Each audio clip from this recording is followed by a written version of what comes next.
नमस्कार, मैं हूं संजय शर्मा। आप देख रहे हैं 4 PM न्यूज़ नेटवर्क। 202 खास वजह से अंग्रेज भारत पर 200 साल से ज़्यादा राज कर गए, आराम से कर गए। पहली वजह, उन्होंने हमारा एजुकेशन सिस्टम बदल दिया। अंग्रेजी पढ़ाने के बहाने हमें पढ़ाया गया कि इस देश में जो कुछ भी अच्छा हुआ है, वो अंग्रेजों के आने के बाद ही हुआ है। हमें बार बार समझाया गया कि अंग्रेजों के आने से पहले हम जाहिल थे, गंवार थे, ना हमारा कोई इतिहास था और ना ही हमारे देश में कभी कोई विकास का काम हुआ था। कुछ कुछ वैसे ही जैसे कुछ निपट मूर्ख अंधभक्तों के हिसाब से इस देश को असली आज़ादी 2014 में मिली है। और उससे पहले तो जैसे हम लोग देश में सब भूखे नंगे रहते थे और मानो 2014 से पहले तो कोई विकास इस देश में हुआ ही नहीं था। जैसे अंग्रेजों ने भारत का प्राचीन इतिहास छुपाया और मिटाया, वैसे ही 1947 में मिली आज़ादी से लेकर पाकिस्तान को 3 जंगों में हराने, पाकिस्तान के 2 टुकड़े करा देने के इतिहास को मिटाए जाने की कोशिशें चल रही हैं, लगातार चल रही हैं। क्या IIT से लेकर IIM तक वर्ल्ड क्लास इंस्टीट्यूट 2014 के बाद बने हैं? क्या भारत परमाणु शक्ति 2014 के बाद बना है? नहीं। लेकिन अंग्रेजों ने हमारा इतिहास अपनी किताबों से छीना और मोदी सरकार के राज में यही काम व्हाट्सएप यूनिवर्सिटी से कराया जा रहा है। कुछ भी झूठ मनगढ़ंत चलाकर हमारे पिछले 100 साल के संघर्ष और बलिदान से भरे इतिहास को मिटाने की कोशिशें की जा रही हैं। तो ये तो हुई सत्ता पाने की पहली घिनौनी तस्वीर, जहां एक गलतियों का पुतला हमारे जैसा आम आदमी अपने को 56 इंच सीने का देवदूत बताता है, कहता है कि मैं तो हूँ नहीं, बायोलॉजिकल नहीं हूँ, और फिर जताता है कि उसके आने से पहले हम कीड़े मकोड़े थे। मगर जनाब, कीड़े मकोड़े भी कई बार साथ मिलकर अपने लिए लड़ लेते हैं। इसलिए सत्ताधारी सोचता है कि ये रिस्क भी भरा क्यों लिया जाए, इन्हें आपस में लड़वा दो, डिवाइड एंड रूल की पॉलिसी पे चलो, फूट डालो और राज करो, जैसा अंग्रेजों ने किया। हिंदुओं को बताओ कि कैसे वो मुसलमानों से अलग है और उन्हें एक होने ही मत दो। वैसे तो सत्ताधारी दल द्वारा इस देश में कई तरीकों से बांटने की कोशिश जारी रहती है, लगातार चलती रहती है, कभी धर्म के नाम पर, कभी जाति के नाम पर। मगर हिंदू मुसलमान भेदभाव सबसे अच्छा तरीका मालूम जान पड़ता है, क्योंकि दोनों धर्म मिलाकर देश की 95% आबादी है। यानी 100 में से 95 लोगों को अगर आप डरा कर रखेंगे, उन्हें कहेंगे कि धर्म खतरे में है, तो फिर मुसलमान हजारों की भीड़ में नमाज पढ़ने निकलेंगे और लाखों की भीड़ में हिंदू कावड़ लेने के लिए निकलेंगे। और सड़क, शिक्षा, स्वास्थ्य, रोजगार, ये जो असली मुद्दे हैं, इस पर एकजुट होने के लिए कोई बचेगा ही नहीं। अंग्रेजों ने भी यही किया, सेम किया, और आज भी यही हो रहा है। मगर इस बंटवारे के पीछे एक सोची समझी रणनीति है, सोची समझी चाल है। जब 2 इंसान जो एक जैसा दिखते हैं, एक जैसा बोलते हैं, एक जैसा खून है दोनों के अंदर, वो एक दूसरे को अपने से अलग देखने लगे, अचानक अलग देखने लगे, एक दूसरे से डरने लगे। उसके लिए कुर्सी पर बैठे लोग कई साल से मुहिम चला रहे थे, लगातार चला रहे थे कि ये हो जाए। धीरे धीरे हमारे अंदर वो जहर बोते रहे।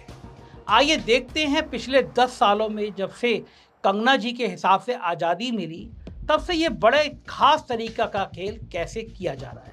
सबसे ज़्यादा जो बात व्हाट्सएप यूनिवर्सिटी पर फैलाई जाती है, वो ये है कि मुसलमान जितनी तेज़ी से बच्चे पैदा कर रहे हैं, बहुत जल्दी उनकी जनसंख्या हिंदुओं से ज़्यादा हो जाएगी और भारत एक इस्लामिक देश बन जाएगा। जागो हिंदू जागो। इस तरह के व्हाट्सएप यूनिवर्सिटी पे आपके पास मैसेज आते रहते होंगे, मेरे पास भी आते रहते हैं, तमाम जगह जाते रहते हैं। इस तरह के कई सारे फॉरवर्ड मैसेज लोग भेजते रहते हैं, हम बिना जांच पड़ताल किए उनको आगे भेज देते हैं।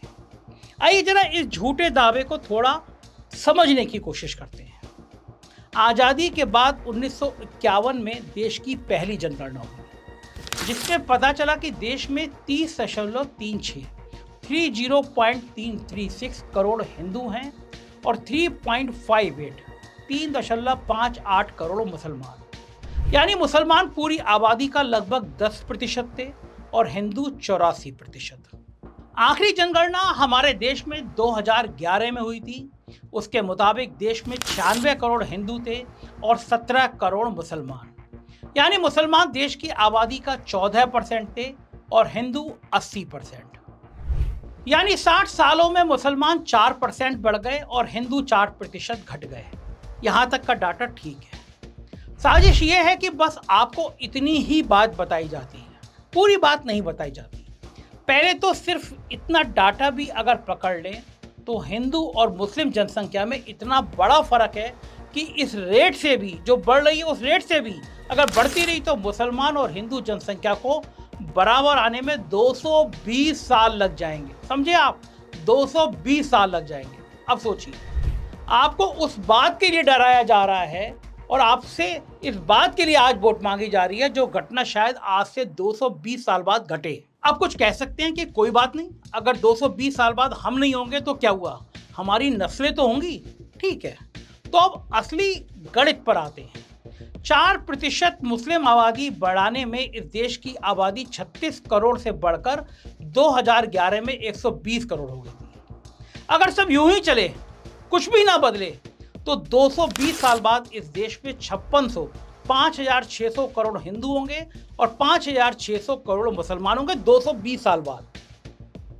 यानी आज के पूरी दुनिया की आबादी का 14 गुना, यानी पूरी दुनिया में जो आबादी है उसके 14 गुना भारत में होंगे और हमारे देश की जो मौजूदा आबादी है उसका 70 गुना होंगे अगर इतने हिंदू और इतने मुसलमान हो गए।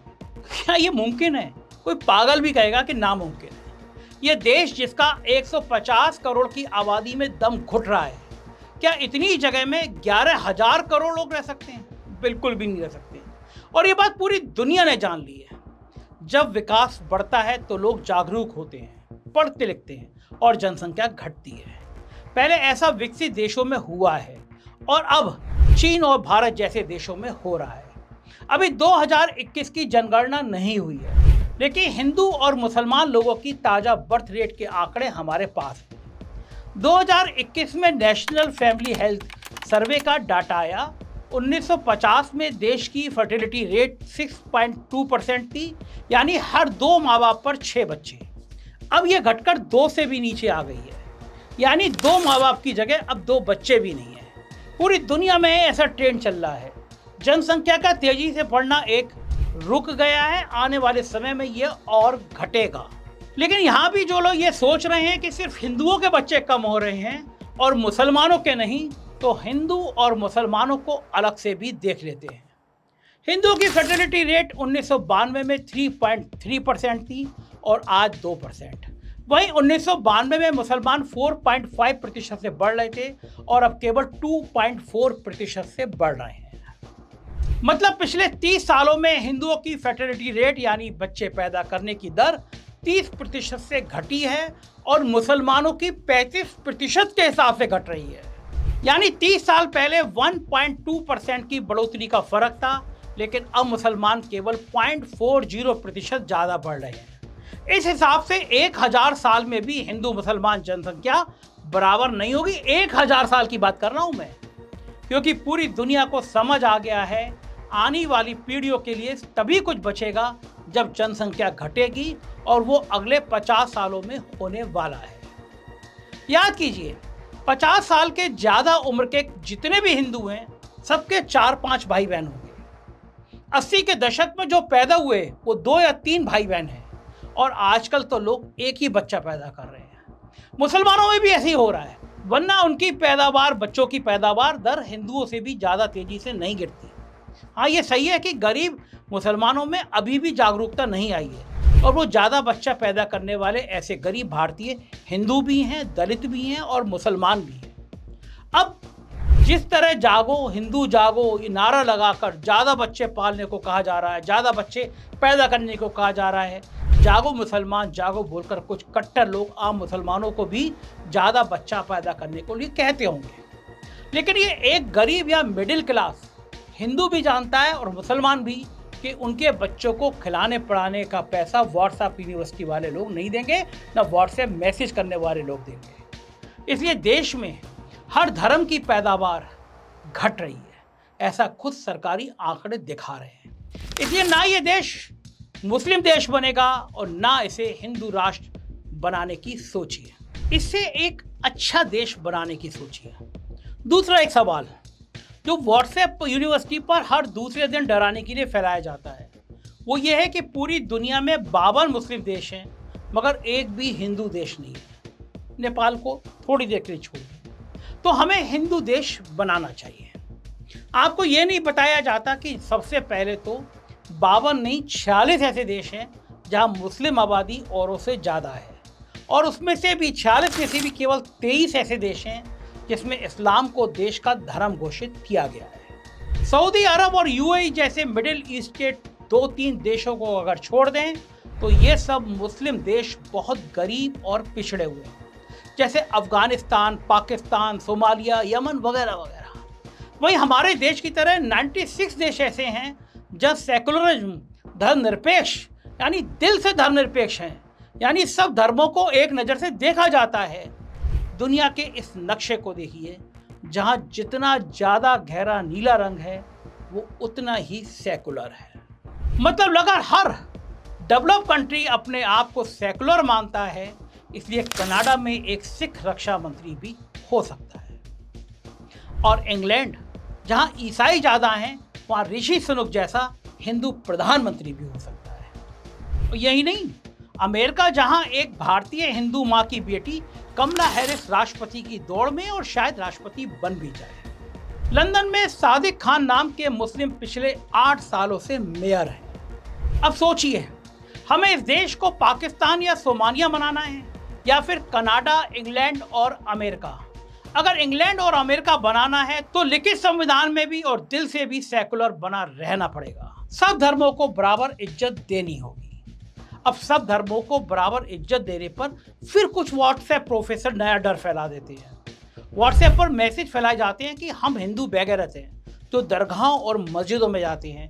क्या कभी किसी मुसलमान को मंदिर आते देखा है? जरा आप सोचिए, जो पिछले 10 सालों में नफरत की दीवार देश में बनाई जा रही है, अगर आज कोई मुसलमान मंदिर में आपको दिख जाए तो पहला ख्याल आपके मन में क्या आएगा? जरूर कुछ ना कुछ गड़बड़ करने आया है। कुछ साल पहले तक ये ख्याल नहीं आता था। जिस तरह ज़्यादातर हिंदू सेकुलर होते हैं, यकीन मानिए सारे मुसलमान भी कट्टर नहीं होते। हर जन्माष्टमी पर बुर्के वाली माँ और कन्हैया की ड्रेस में उसके बेटे की तस्वीर आपको दिख जाएगी।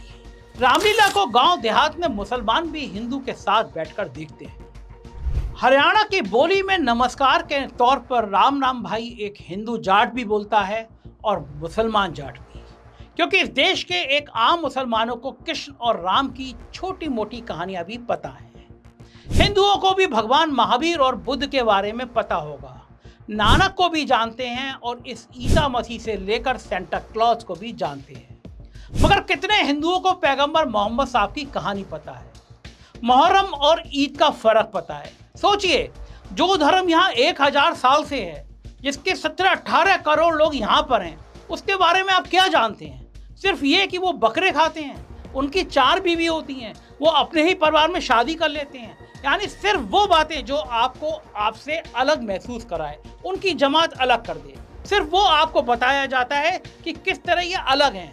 आपको ये नहीं बताया जाता कि मस्जिद में कोई वीआईपी एंट्री नहीं होती। आप कितने भी बड़े पैसे वाले होंगे, मस्जिद में जाएंगे तो आपका सिर आपके आगे वाले के पैरों में होगा। आप जो लाइन में आएंगे आगे पीछे नहीं किया जा सकता। आप कितने ही अरबपति हो, आप लाइन में पीछे आएंगे, लेकिन नहीं बताया जाता। शराब पीने की मनाही है धर्म में। इस्लाम के 5 नियम हैं: शहादा, सलात, ज़कात, सौम और हज। सुनने में बहुत अलग सा लग रहा है ना? आपको नहीं बताया जाता कि इन 5 का मतलब है आस्था, पूजा, दान, व्रत और तीर्थ यात्रा। अगर ये सब आपको बताया गया होता तो आप बहुत समझ जाएंगे, आप बहुत अच्छी तरह से समझ जाएंगे कि जो अच्छी बातें हिंदू धर्म सिखाता है, इस्लाम भी वैसी ही अच्छी बातें सिखाता है। फिर आप अपने पड़ोसी मुसलमान से डरना बंद कर देंगे और मुजरा, मंगलसूत्र मुसलमान करने वाले लोग सत्ता की रोटी सेक नहीं पाएंगे। आपको ये भी सोचने नहीं दिया जाएगा कि 4 बीवी का कानून होना और वाकई में 4 बीवी होना 2 अलग अलग है। कुरान शरीफ में कहा है कि जब तलाक होता है तो आसमान रोता है। इस तरह की बात कही गई है। वरना मुसलमानों की पैदावार दर घट नहीं रही होती अगर 4-4 बीवी होती, 10-10 बच्चे होते। आपको नहीं सोचने दिया जाएगा कि मीट मांस जो पूर्व और दक्षिण भारत के ज़्यादातर हिंदू भी खाते हैं, मैं भी खाता हूँ। पूरे देश में 50% से ज़्यादा हिंदू आबादी नॉनवेज खाती है। लोग ब्राह्मणों को कहते हैं, मैं ब्राह्मणों के भी नॉनवेज खाता हूँ। आपको बताया ही नहीं जाएगा कि महाराष्ट्र, कर्नाटक, तमिलनाडु जैसे राज्यों की कुछ हिंदू जातियों में परिवार के अंदर शादी करने का रिवाज है, पंजाब में भी है। दक्षिण में मामा और भांजी का जोड़ा सबसे अच्छा माना जाता है, उनका विवाह होता है। पंजाब में और बाकी राज्यों में मामा का बुआ की मौसी की बेटी या बेटे से शादी पहली पसंद होती है। ये रिवाज है। देश के अलग अलग राज्यों में अलग अलग विवाह के रिवाज है। तो फिर इसके लिए सिर्फ मुसलमानों को ही टारगेट क्यों? कावड़ियों को फल खिलाने वाले मुसलमानों को हिंदू नाम से दुकान नहीं खोलने दी जा रही, मगर खान चाचा के नाम से दिल्ली में मशहूर दुकान जो है, मैंने भी खाना खाया है, उसका मालिक एक हिंदू है। यकीन मानिए, ना सब अग्रवाल मिष्ठान भंडार केवल बनिए चला रहे हैं और ना ही हर असलम चिकन कॉर्नर का मालिक मुसलमान है। ये व्यापार करने के कुछ तरीके हैं, क्योंकि हमें इस कदर बांट दिया गया है, हम असलम दूध की डेयरी और शर्मा मटन कॉर्नर जैसे नाम हजम नहीं कर पाते हैं। अगर ये सब बातें आपको बताई गई तो आप विविधताओं को इजाज़त देने लगेंगे, विविधताओं को इज्जत देने लगेंगे, जियो और जीने दो में भरोसा करने लग जाएंगे, किसी भी धर्म या जाति से ऊपर उठकर देश और मानवता की बात करने लगेंगे, और फिर केवल हिंदू मुसलमान की बात करने वालों की चुनावी रैलियों में कोई नहीं जाएगा। किसी भी पार्टी का नेता हो, उसे फिर पढ़े लिखे उम्मीदवार और पढ़ाई लिखाई से जुड़े मुद्दे उठाने पड़ेंगे, और तभी इस देश में अमेरिका और इंग्लैंड को पीछे छोड़ने की भूख पैदा होगी। देश में चुनाव का दौर खत्म नहीं हुआ है। हरियाणा, महाराष्ट्र, बिहार, दिल्ली में चुनाव होने वाले हैं, चल रहे हैं चुनाव। देश की 30% जनता यहाँ आती है, यहाँ रहती है, यहाँ से आती है। अब यहाँ के वोटर को सोचना पड़ेगा कि वो सत्ताधारी लोगों से ये फिर से इजाज़त देगा कि वो आए और धर्म के नाम पर डरा कर चले जाए, या फिर बेरोजगार नौजवानों की बात होगी, बहन बेटियों की सुरक्षा की बात होगी, बच्चों और बूढ़ों की सेहत की बात होगी। मैंने आपको आंकड़ों से बता दिया कि भारत देश में हिंदू का दुश्मन मुसलमान नहीं है और मुसलमान का दुश्मन हिंदू नहीं है। हिंदू और मुसलमान के नाम पर वोट मांगने वाले लोग दुश्मन हैं, दोनों के दुश्मन हैं। ये नफरती लोग हैं जो दोनों तरफ हैं। आप पूछिएगा इन लोगों से कि यही वो देश है। मैं बदायूं से आता हूँ, वहाँ का शकील बदायूनी गाना गाता है, मन तड़पत हरी दर्शन को आज, और 5 वक्त का नमाजी मोहम्मद रफ़ी बहुत आराम से भजन गाता है। इसलिए अपने दोस्तों से और दुश्मनों को बीच में ध्यान से पहचानिए, लाइन खींचिए और उनसे मेरे साथ सही सवाल पूछते रहिएगा। तब व्हाट्सएप यूनिवर्सिटी के लोग अपने आप पसीने पसीने हो जाएंगे और ये नफरत की राजनीति इस देश में ख़त्म हो जाएगी। कैसी लगी आपको ये रिपोर्ट, मुझे ज़रूर बताइएगा। मुझे आपकी राय का इंतजार रहेगा। चैनल को सब्सक्राइब करना और ज्वाइन करना ना भूलें। शुक्रिया, थैंक यू।